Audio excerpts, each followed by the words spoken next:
हिंगोलीमध्ये पत्रकारांचे ग्रह स्वप्न होणार साकार. हिंगोलीतील पत्रकारांसाठी एक अत्यंत आनंदाची आणि महत्त्वाची बातमी. गेल्या अनेक वर्षांपासून प्रलंबित असलेल्या पत्रकारांच्या हक्काच्या घरांचा प्रश्न आता मार्गी लागण्याची चिन्हे दिसत आहेत. प्रजासत्ताक दिनाचे औचित्य साधून पालकमंत्री आणि जिल्ह्यातील तिन्ही आमदारांच्या उपस्थितीत डीपीडीसी हॉलमध्ये एक महत्त्वाची बैठक पार पडली आहे. या बैठकीत नेमकं काय घडलंय हे पाहूयात. लोकशाहीचा चौथा स्तंभ मानल्या जाणाऱ्या पत्रकारांना हक्काचं घर मिळावं यासाठी हिंगोलीत आता हालचालींना वेग आला असून 6 जानेवारी रोजी पत्रकार दिनी माहिती कार्यालयात झालेल्या बैठकीत जो संकल्प करण्यात आला होता त्याला 26 जानेवारी रोजी मूर्त स्वरूप प्राप्त झालंय. जिल्हाधिकारी कार्यालयातील डीपीडीसी हॉलमध्ये पालकमंत्री झिरवाळकर यांच्या अध्यक्षतेखाली पत्रकारांच्या निवासस्थानाबद्दल विशेष बैठक पार पडली आहे. या बैठकीत पत्रकारांच्या गृहनिर्माण संस्थेची नोंदणी करण्याचे आदेश पालकमंत्र्यांनी दिले आहेत.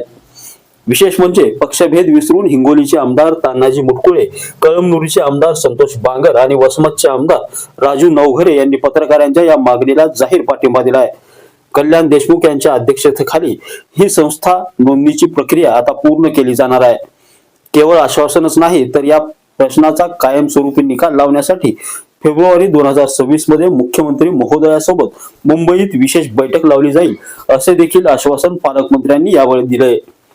यामुळे पत्रकारांमध्ये आता आनंदाचे वातावरण पसरले असून प्रशासकीय स्तरावर जागा शोधण्यासाठी आणि निधी उपलब्ध करून देण्यासाठी आता हालचाली सुरू झाल्या आहेत. जिल्हा प्रशासन आणि माहिती कार्यालयाच्या सहकार्याने आता हा प्रश्न अंतिम टप्प्यात पोहोचलाय.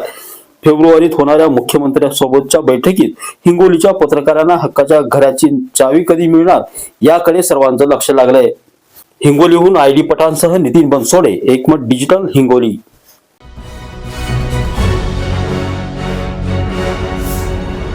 Thanks for watching Ekmat Digital.